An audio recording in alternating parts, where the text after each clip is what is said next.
Good afternoon. This is Brett Hayworth for Siouxland Public Media News. Democratic candidate Cheryl Johnson, a former Republican who has never held public office, faces daunting odds against incumbent Republican Dusty Johnson in the South Dakota U.S. House race. The two Johnsons squared off last week in a debate. And according to South Dakota News Watch, Cheryl Johnson insists she's running to win. Cheryl Johnson ran for a state Senate seat in Republican-heavy District 11 in 2022, but lost after getting 45% of the vote. She also lost two bids for South Dakota House seats in 2018 and 2020. Raising money has been a struggle during this U.S. House campaign, while her Republican opponent is sitting on an overall war chest of about $5 million. The number of registered Republican voters dwarfs that of Democrats in South Dakota. Dusty Johnson, who was first elected to Congress in 2018, has not faced Democratic opposition in the last two general elections.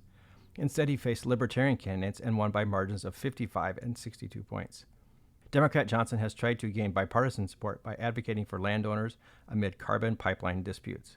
She sees it as an issue where she can score points by emphasizing rural interests against the Republican establishment. Additionally, the Iowa Tourism Office released new data this week showing tourism-related spending reached $7.3 billion statewide in 2023, which was up 5% from the amount of $6.9 billion in 2022. In Woodbury County, the amount of spending by visitors has been equal over the last 2 years. In the tourism-centric Okoboji area in Dickinson County, visitor spending rose by $234 million, or nearly 4% from 2022. The study also showed tourism in Iowa also supported just under 71,000 jobs statewide. In other news, the final of three informational meetings on a $69 million facilities expansion at the East Okoboji School District will be held Wednesday. The measure is on the November 5th ballot as a school bond issue that needs 60% affirmation by voters to pass.